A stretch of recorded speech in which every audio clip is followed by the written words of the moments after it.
ഇന്ത്യയിൽ എപ്പോഴും വാർത്താ മാധ്യമങ്ങളെ കൈകാര്യം ചെയ്യുന്നത് ഭരണകൂടങ്ങളായിരിക്കും. അത് ഡൽഹിയിലായാലും കേരളത്തിലായാലും അങ്ങനെ തന്നെയാണ്. അതിന് PR വർക്കിന് ടീം ഉണ്ടായിരിക്കും, അതിന് സെപ്പറേറ്റ് വാർ റൂം ഉണ്ടായിരിക്കും. ഇലക്ഷൻ സമയത്തൊക്കെ വാർ റൂമൊക്കെ ഉണ്ടായിരിക്കും. കാരണം മീഡിയക്കാരാണ് ഇതെല്ലാം ഹാൻഡിൽ ചെയ്യുന്നത്. ഇപ്പോൾ ഒരു കാര്യം PR വർക്കുകാരുണ്ട്, ഒരുപാട് ഏജൻസികളുണ്ട്. ഇപ്പോൾ ബോംബെയിൽ അവിടെയൊക്കെയുള്ള PR ഏജൻസികളുണ്ട്. ഇത് ചെയ്തു കൊടുക്കുന്ന വ്യക്തികളുമുണ്ട് PR വർക്ക് ചെയ്ത്. ഇപ്പോൾ മുഖ്യമന്ത്രിക്കൊക്കെ ഉണ്ടെന്നാണ് പറയുന്നത്. പ്രതിപക്ഷ നേതാവ്, മുഖ്യമന്ത്രി, രാജീവ് ചന്ദ്രശേഖർ, ഇവർക്കൊക്കെ PR പേഴ്സണൽ തന്നെ ഉണ്ട്, അഡ്വൈസർ. അപ്പോൾ അവർ പറയും, പിന്നെ രാഹുൽ ഗാന്ധിയെ കുറിച്ചൊക്കെ അങ്ങനെ പറയുമായിരുന്നു, എവിടെ പോകണം, ഏത് കടയിൽ ഇറങ്ങണം, എവിടെ ചായ കുടിക്കണം, അപ്പോൾ അവിടെ ഏത് പെൺകുട്ടി നിൽക്കണം, ആ പെൺകുട്ടിയുടെ കയ്യിൽ ഗോതമ്പുണ്ടായിരിക്കണോ, അതോ ഇദ്ദേഹത്തിന്റെ കയ്യിൽ ഗോതമ്പുണ്ടായിരുന്നിട്ട് ഇദ്ദേഹം അങ്ങോട്ട് കൊടുക്കും. ഇങ്ങനെയൊക്കെയുള്ള ഒരുപാട് ഗിമ്മിക് പരിപാടികളൊക്കെ പല നേതാക്കളും നടത്തുന്നു. രാഹുൽ ഗാന്ധിയൊക്കെ ഇതിന്റെ ഉസ്താദാണ്. അപ്പോൾ ഇത് ചെയ്യുമ്പോൾ ഇത് നേരത്തെ മുൻകൂട്ടി തീരും. അപ്പോൾ ഇതെല്ലാം തീരുമാനിച്ചു കൊടുക്കുന്നത് മീഡിയ വിങ്ങും കാര്യങ്ങളുമാണ്. ഇപ്പോൾ രാജ്യത്തെ മീഡിയ വിങ്ങിന്റെ കാര്യം പറയുമ്പോൾ BJP ആണ് ഓൺലൈൻ ചാനലുകളെയും മീഡിയ വിങ്ങുകളെയും നന്നായി നിയന്ത്രിക്കുന്നത് എന്നുള്ള ഒരു വാദമുണ്ട്. അങ്ങനെയൊക്കെ നോക്കുമ്പോൾ കേരളത്തിലെ BJPയിലെ മീഡിയ വിങ്ങിന്റെ ചുമതലയുള്ള കൺവീനറായിട്ടുള്ള അല്ലെങ്കിൽ കോർഡിനേറ്റർ, പദവിയുടെ പേര് എനിക്കറിയില്ല, അതിന്റെ ചുമതലയുള്ള അനൂപ് ആന്റണി വളർന്നു വരുന്ന ഒരു രാഷ്ട്രീയക്കാരനാണ്. ഇപ്പോൾ കേരളത്തിൽ ഒരു വാർത്ത ഇപ്പോൾ കറങ്ങുന്നുണ്ട്.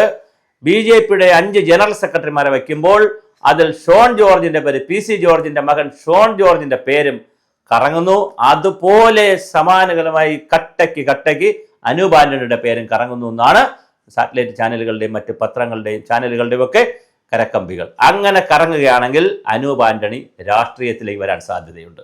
അദ്ദേഹം വളരെ സജീവമായി രാഷ്ട്രീയത്തിന്റെ സംഘടനാ രംഗത്തേക്ക് വരാൻ സാധ്യതയുണ്ട്. BJPയുടെ സംഘടനാ രംഗത്തിന്റെ ന്യൂനപക്ഷ മുഖമായി അനൂപ് ആന്റണി വരാൻ സാധ്യതയുണ്ട്. ചെറുപ്പക്കാർ ഒരുപാട് കൊണ്ടുവരുന്ന പാർട്ടിയാണ്.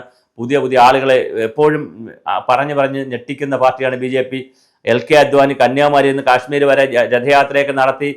പിന്നെ അതുപോലെ തന്നെ നമ്മുടെ ബാബറി മസ്ജിദിലേക്ക് രാമക്ഷേത്രത്തിലുള്ള യാത്രയൊക്കെ നടത്തി വളരെ വലിയ ഹൈപ്പിൽ നിന്നപ്പോഴാണ് അദ്ദേഹത്തെ മാറ്റിയിട്ട് പിന്നെ ഒരു സ്റ്റേറ്റിൻ്റെ മുഖ്യമന്ത്രി മാത്രമായിരുന്ന നരേന്ദ്രമോദി പ്രധാനമന്ത്രിയാവുന്നു. അപ്പോൾ അങ്ങനെ പല അത്ഭുതങ്ങളും സംഭവിക്കും.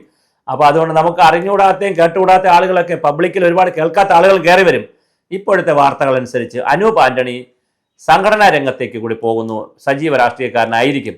നാളെ ഇപ്പോൾ രാജീവ് ചന്ദ്രശേഖരൻ്റെ ടീമിലൊക്കെ നിൽക്കുന്നത് കൊണ്ട് കഴിവുകളൊക്കെ തെളിയിച്ചാൽ നാളെ ഇനി രാജ്യസഭ MP ആകുമോ, ഈ ന്യൂനപക്ഷ മുഖം കൂടി ആയതുകൊണ്ട് രാജ്യസഭയിലേക്ക് വഴി ചിലപ്പോൾ കേന്ദ്രമന്ത്രിയാകുമോ, എന്തൊക്കെയാണ് അദ്ദേഹത്തിൻ്റെ രാഷ്ട്രീയ ഭാവി നമുക്ക് പറയാൻ കഴിയില്ല. എന്തായാലും അനൂപ് ആന്റണി വളരെ കൃത്യമായി രാഷ്ട്രീയ ഭാവിയുള്ള ഒരു BJP നേതാവായി വളർന്നു വരാനുള്ള സാധ്യതകളാണ് ഇപ്പോൾ കാണുന്നത്. ഇത് പല ആളുകളെക്കുറിച്ച് നമ്മൾ വീഡിയോകൾ ചെയ്യുന്നുണ്ട്, അതുകൊണ്ട് മാത്രം ചെയ്യുന്നൊരു വീഡിയോ ആണ്. തീർച്ചയായിട്ടും എന്തായാലും അനൂപ് ആന്റണി സജീവ സംഘടനാ രംഗത്തേക്ക് വരുന്നു എന്നുള്ളതാണ് ഇപ്പോൾ പ്രധാനമായി കാണുന്നൊരു വാർത്ത. അദ്ദേഹം BJPയുടെ മീഡിയ വിങ്ങിൻ്റെ ചുമതലയുള്ള ആളാണ്. അതുകൊണ്ട് അത് വളരെ പ്രധാനപ്പെട്ട ഒരു പദവിയിലാണ് അദ്ദേഹം ഇരിക്കുന്നത്. കാരണം മീഡിയ വിങ്ങാണ് ഇതെല്ലാം കംപ്ലീറ്റ് കോർഡിനേറ്റ് ചെയ്യുന്നതും ഓപ്പറേറ്റ് ചെയ്യുന്നതും. അത് വലിയൊരു ടീം തന്നെയുണ്ട് BJPക്ക്. അപ്പോൾ തീർച്ചയായിട്ടും മാരാർജി ഭവൻ, തൈക്കാട് അരിസ്റ്റോ ജംഗ്ഷനിലുള്ള മാരാർജി ഭവൻ 11-ാം തീയതി നമ്മുടെ പിന്നെ അമിത്ഷാ ആഭ്യന്തര വകുപ്പ് മന്ത്രി വന്ന് ഉദ്ഘാടനം ചെയ്ത് കഴിയുമ്പോൾ അവിടെ വലിയ വാർ റൂം തന്നെ ഉണ്ടെന്നാണ് കേൾക്കുന്നത്. അങ്ങനെയാണെങ്കിൽ വാർ റൂമിൻ്റെ അമരക്കാരൻ മാറുമോ? അദ്ദേഹം തെരഞ്ഞെടുപ്പ് രാഷ്ട്രീയത്തിലേക്കും സംഘടനാ രാഷ്ട്രീയത്തിലേക്കും പോകുമോ എന്നുള്ളതും BJP സർക്കിളുകളിലെ ഒരു കൗതുകമുള്ള വാർത്തയാണ്.